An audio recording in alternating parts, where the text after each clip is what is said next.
আজকের যেটা আলোচনা হবে সেটা হলো জন্ম মৃত্যু কর্ম।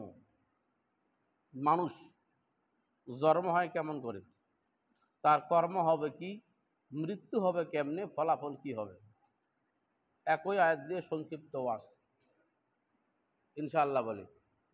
আল্লাহ যদি চাহেন কথাগুলো আমার মুখ দিয়ে বাহির হবে, আল্লাহ যদি না চায় তাহলে কি সম্ভব হবে?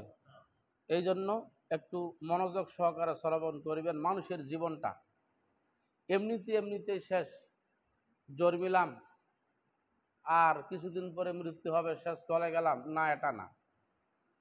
নিজের জীবনটাকে দাম দিতে হবে। দুনিয়ার জীবনে যদি আপনি সফল হতে পারেন, আপনি আখেরাতেও সফল হবেন, আলহামদুলিল্লাহ বলেন। আর দুনিয়া যদি আপনি সফল হতে না পারেন, দুনিয়া যদি আপনার কাছে অনেক কিছু মনে হয়, দুনিয়ায় যদি আপনার কাছে চিরস্থায়ী মনে হয়, আখেরাতের জন্য আপনি কিছুই করতে পারবেন না, সেখানে আপনি কিছুই খুঁজে পাবেন না, আপনি মহা বিপদে পড়ে যাবেন, ঠিক কিনা? এই জন্য আসি, আমরা সৃষ্টি হলাম কোত্থেকে, কিসের মানুষ? অহংকার করি আজকে আমরা, অহংকার। অহংকার অহংকার হয় না আমাদের? অহংকার কেমন অহংকার? আমার দাদা ছিল এত বড় বড় লোক, আমার বাবা এত বড় বড় লোক, তার নাতি আমি অমুক সাহা, আমার বংশে সরকারি চাকরি করে সবাই, 500 বিঘা জমি দাদা রাখিয়া গেছে, চেয়ারম্যান হলো ছোট দাদা, দাদি হলো চৌকিদারনি গ্রাম পুলিশ। এরকম বাহাদুরি আছে না নাই? পরিচয় দেয়, আহারে কি পরিচয়! কিন্তু মানুষ সৃষ্টি হয়েছে এক ফোঁটা নাপাক পানির থেকে, এই মানুষ কখনো এই পরিচয়ে দেয় না, ঠিক কিনা? এক ফোঁটা নাপাক পানির থেকে তোমাকে সৃষ্টি করা হয়েছে, এই পরিচয়ে তুমি কেন দাও না?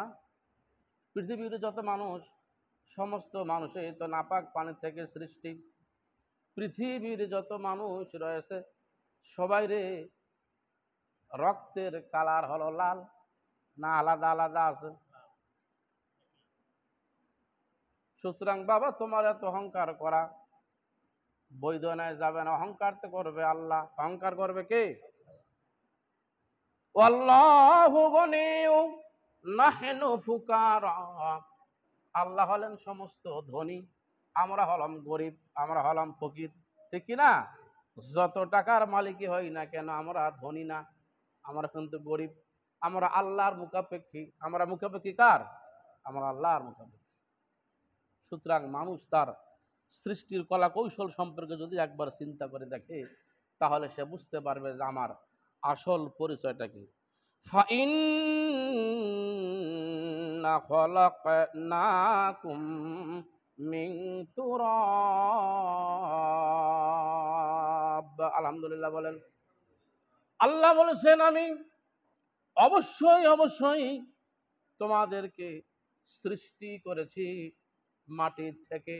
কোথা থেকে? আদম সৃষ্টি হয়েছে কিসের থেকে? আমরা সৃষ্টি হয়েছে আদম থেকে, তার মানে আমরাও মাটি। মানুষের গোটা দেহের মধ্যে মাটির নির্যাস রয়েছে। কি রয়েছে? মাটির নির্যাস। এই মাটির মানুষের এত অহংকার।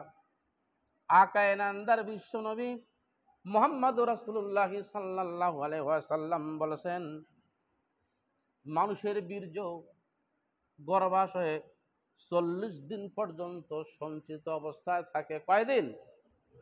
40 দিন পর্যন্ত মানুষের বীর্য গর্ভাশয়ে সঞ্চিত অবস্থায় থাকে। এরপরে 40 দিন সেটা রক্তে পরিণত হয়ে যায়। কি হয়ে যায়? রক্তে পরিণত হয়ে যায়। তারপরে 40 দিন মাংসে পিণ্ডে পরিণত হয়ে যায়। আলহামদুলিল্লাহ বলেন। মাংস পিণ্ডে পরিণত হয়ে যায়। এবার আল্লাহ রাব্বুল আলামিন একটা ফেরেশতাকে পাঠায়। কয়টা? একটা ফেরেশতা আসিয়া মায়ের রেহেমের ভিতরে রূহ ফুঁক দিয়া চলে যায়, আর ঘুরে আসবে না। খুব দামি দামি ফেরেশতা। এই ফেরেশতা আসিয়া মায়ের রেহেমের ভিতরে একটা ফু দিয়ে যায়, রূহ ফু দিয়ে যায়, ফু দিয়ে চলে যায়। আরো ফেরেশতা সেখানে আসে। ওই ফেরেশতাগুলোর দায়িত্ব হলো মায়ের পেটে তাকে তিফলা শিশু অবস্থায় বানাবে, মানে একটার পর একটা কার্যক্রম সামনে এগিয়ে যাবে, মায়ের পেটেই তাদের কাজ থাকবে ওই সমস্ত ফেরেশতাদের। আলহামদুলিল্লাহ বলেন।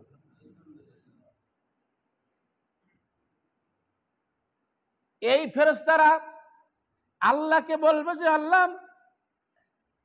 মুখাল্লাকাতুন গায়রে মুখাল্লাকাতুন, এই বীর্যটা দিয়া, এই রক্তপিঞ্জ দিয়া, মাংসপিণ্ড দিয়া এটা মানুষ বানাবো না এটা আমি নষ্ট করে দিব?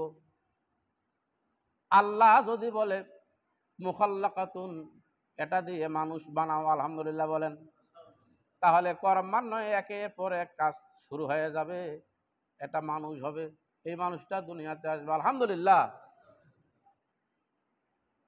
আর আল্লাহ যদি বলে ফেরেশতা গায়রে মুখাল্লাকাতুন, এটা দিয়ে মানুষ হবে না, মানুষ বানাবো না, এটাকে আমি মানুষ নিব না, তাহলে ফেরেশতারা সেটাকে পাত করে দেয়, বাইর হয়ে যায়।